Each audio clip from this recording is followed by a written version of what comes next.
أعوذ بالله من الشيطان الرجيم بسم الله الرحمن الرحيم وإذا مرضت فهو يشفين صدق الله العظيم وقال رسول الله صلى الله عليه وسلم إذا سمعتم بالطاعون بأرض فلا تدخلوها وإذا وقع بأرض وأنتم بها فلا تخرجوا منها وقال عليه الصلاة والسلام من نفس عن مؤمن كربة من كرب الدنيا نفس الله عنه كربة من كرب يوم القيامة او كما قال عليه الصلاة والسلام. په دې وخت کې د دې ویډیو جوړولو مقصد هغه دغه ده چې موږ تاسو په علاقې کې یوه خبره مشهوره ده یوه بیماري چې هغه ته کرونا وایرس ویلی شي چې دا کرونا وایرس په چاینا کې لګېدله ده خلکو ته او تقریبا په زرو خلک دې بیمارۍ په ګرفت کې راغلي دي او ډېر خلک د دې وجې نه لوډو ختم هم شولو. د کرونا وایرس علامات دا خیلی شوي دي چې زکام شي، مرۍ خرابې شي، سر درد ولګي یا تبې شروع شي، بیماری شروع شي یا جسم داسې ستړی ستړی وي، پیزه مسلسل بهیږي یا انفیکشن زیات شي چې هغه د وجې نه پیپړې متاثره شي او سیلي وي خستلو کې سړي ته تکلیف وي، سیلي وي باند غوندې وي او تبه زیاته وي. دا د کرونا وایرس علامات خیلی شوي دي او که خیال وکړې دغه علامات مخکې نه هم موجود دي، خلکو کې کرونا وایرس نه و دا خبرې خلکو کې به موجود وي. وهم کولو ضرورت نشته ده، دا ډاکټرانو یوه بیماري تجویز کړي ده خو بعضې خلک د دې خبرې دوره زیات یو قسم ته دا سیریس واخلي څخه د وجې نه که بیماري نه وي دا بیماري ورته پیدا کېږي. زه بس مو کرونا وایرس ته او مو ته دغه ده نو سړی مړېږي نه که نه نو د وهم د وجې نه هم بیا مړېږي. منګور ته سړی وچې شي او منګوري کتل نه وي بیا دوره هغه بیماري او هغه ټاک هغه زار دی دوره اثر نه کوي. خو که منګوري وکتلو که بل شي چې چلوي د وهم د وجې نه دا سړی مړېږي. بهرحال دا کرونا وایرس په باره کې چې کومه خبره مشهورې دی باندې موږ غږیږو. خدازون کې یو آیات قرآن پاک مو ویلو ابراهیم علیه السلام فرمایي واذا مرضت فهو یشفین، زه څه کله په خپله باندې بیمار شو بیا مو ته شفا الله راکوي. یعنی د بیمارۍ نسبت ابراهیم علیه السلام خپل ځان ته کوي چې بیماري مو خپل واجب نه ده، خپلې کوتۍ دی واجب نه او شفا مو ته الله پاک راکوي. نو دې وجې نه بیماري دا کله کله سړي خپلې کوتۍ دی واجب نه وي او کله کله د الله پاک طرف نه یو قسم ته ازمایش وي. نو بیماری دا خپل طرف نه هم کېدلی شي، لکه یو سړی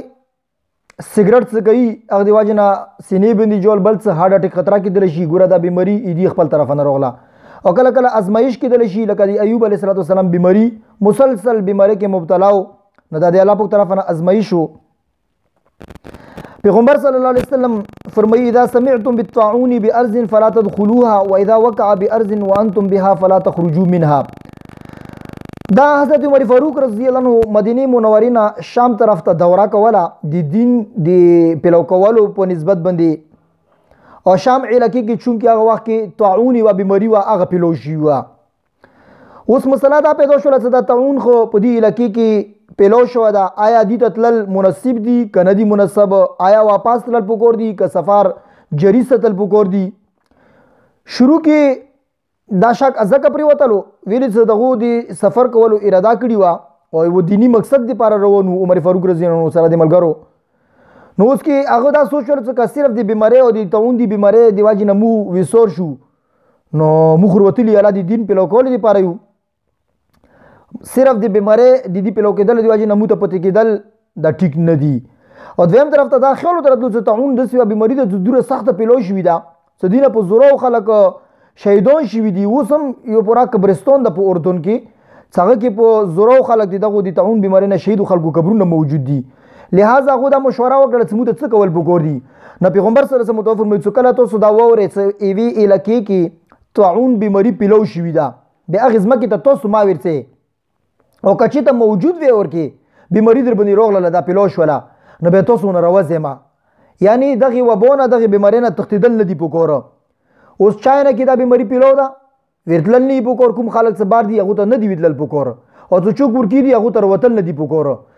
اندانو نه که پاکستان ته دا بیماری راغله الله دې موږ ته سټولونه حفاظت وکي، او که راغله تښتېدل پکوره ځکه چې د الله په طرفه نه بیماری ده حفاظت به هم الله کوي. بهرحال دغه د کرونا وایرس کومه بیماری ده دې لپاره علاج کول یقینا سنت ته مستحب ده. یو سړی چې علاج کوي ته پکور ده نه کوي هغه ته وایي چې علاج وکړه، خدا نو منات که علاج نه کوي ته ګناهګوري نه دا خبره صحیح نه ده. ویلي علاج کول یو سنت یو مباح دی، واجب او فرض نه دي، ځکه ګناهګور سړی په فرض او واجب پرېږدولو باندې جوړیږي. څه فرض او واجب ځنه ځای کې علاج کول واجب هم وي، ځنه ځای کې علاج کول فرض وي. لکه یو سړی ښه سخته ګده او اوبو ته میلو شي دوی نسکي د ځای کې دا ورته څکل فرض دي، دا ورته واجب دي. یا وږه ده ټیکاله نه خوري الوګي دی واجب نمړي کې دي ځکه دي ته د خنزیر غوښه هم خوړل دا فرض دی، ته لغه د زدور باندې باد شي. که یو سړی علاج نه کوي نو هغه ته دا نومونه ترغیب نشي کولی چې که علاج نه کوي بیا ګناهګور شرعا دا خبره ټیک نه ده. البته هغه ته ترغیب ورکول پکور دي چې ته علاج وکړه، علاج کول په بری کې ورته هیل پکور دي. نو بیماری د الله په طرف نه رسی یقینا او د دې علاج کول پکور دي. اوس کې دا بیماری پیدا کیږي ویلي څه واجه ده دي مختلف اسباب دي، ډیر اسباب دي. یو خو ډاکټرانو په نسبت باندې چې ډاکټر د بیماری اسباب د تخیومو چونکه مسلمانان یو د بیماری الله طرف نه پیدا کیږي او الله به خدمتي هم د دې عام کې دا نومونه څه د وبورځي غاټه خبره دغه څه ګناونه کله عام شي. ګناونو کې اټول نه زیات عام خبره لکه شراب سکل عام شي. شراب صرف شراب سکل نه دي، دي کې چارس پودر آیس افیم نور ډېر نشي دي. دغه څه کله عام شي دا بیماری بیا ام کیږي وبو پیلو کیږي. نو پهلا شراب شو، دویم زنو عام شي. زنو هغه د لیوتت په صورت کې وړ سره ښځه سړي سره یا ښځو سره یا انسانون زناورو سره، لکه بیرون ممالک کې تاسو ګورئ خلک زناورو سره ودونه کوي، نو دا نومونه بیماری څه کله شي بیا یعنی دا وبا پیلو کیږي. یا مردارو خوړل لکه سپي خنزیران یا نور داسې شیان دي لکه چندخې بعضو انسانان بعضو ملکونو کې خوري، یا منګل کې شولي بعضې انسانان خوري، نو دې وجې نه بیا دا بیماری پیلو کیږي. درویغ یل شو، غیبات یل شو کول شو، مسلمانان ابروریزي شوله، د مسلمانانو بېزتي شوله، مور پلار نفرمانی شوله، زکات رکو کول شو، زکات نه ورکول شولو، عمومي طور باندې روژې نه ساتل شولو. غرض مختلف واجب کېدلی شي، خو دا غاټې غاټې واجب ورکېدي. اوس د دغو علاج به څنګه کوي؟ یو علاج خو دغه چې ډاکټر ته علاج کوي کله کله ډاکټر هم نه کوم شي علاج کولو کې. نو دې لپاره بهترین څه چا طرف نه راغلي د مغادر به خدمتي قرآن پاک تلاوت کول. اولنې خبره دغه سړی د قرآن تلاوت کوي. قرآن تلاوت کې سوره یاسین شولو هر بیماری لپاره شفا ده.